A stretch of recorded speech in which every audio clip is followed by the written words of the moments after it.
ஊரை விட்டு ஒதுக்கி வைத்துள்ளதாக கூறி வயதான தம்பதியர் ஆட்சியர் அலுவலகத்தில் கதறி அழுது தர்ணா போராட்டத்தில் ஈடுபட முயன்றதால் பரபரப்பு.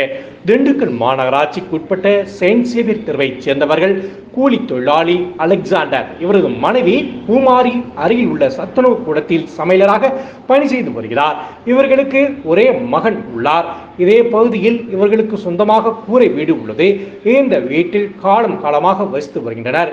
இந்த நிலையில் இவர்களது வீட்டை அபகரிக்கும் நோக்கத்துடன் அருகில் உள்ள முன்னாள் ஊர் நாட்டாமை பிரான்சிஸ் சேவியர், தற்போதைய நாட்டாமை சசிகுமார் உள்ளிட்ட 8 பேர் சேர்ந்து தினந்தோறும் பிரச்சனை செய்து வருவதாகவும், வீட்டை விட்டு வேறு பகுதிக்கு சென்று விடுங்கள் என்று கொலை மிரட்டல் விடுத்து வந்ததாகவும், இதன் காரணமாக கடந்த சில மாதங்களுக்கு முன்பு மாவட்ட ஆட்சியரிடம் புகார் மனு அளித்துள்ளனர்.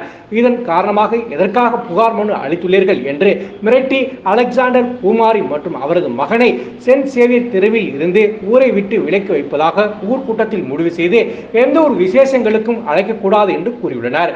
இதனை அடுத்து மீண்டும் பல முறை மாவட்ட ஆட்சியரிடம் இருவரும் புகார் அளித்தும் எந்த ஒரு நடவடிக்கையும் எடுக்கவில்லை. அதேபோல் காவல்துறையிலும் புகார் அளித்தும் நடவடிக்கை எடுக்காதால் திங்கட்கிழமை மதியம் 2 மணி அளவில் வயதான கணவன் மனைவி இருவரும் திண்டுக்கல் மாவட்ட ஆட்சியர் அலுவலகம் முன்பு தரையில் அமர்ந்து தர்ணாவில் ஈடுபட்டனர். காவல்துறையினர் வந்து பேச்சுவார்த்தை நடத்தியும் எங்களால் எங்களது வீட்டுக்கு செல்ல முடியாது, கூலிப்படையை வைத்து எங்களை கொலை செய்து விடுவார்கள், நாங்கள் எங்கே இருக்கின்றோம் என்று இருவரும் கத்தி கதறி கண்ணீர் விட்ட சம்பவம் இப்பகுதியில் பெரும் பரபரப்பை ஏற்படுத்தியது.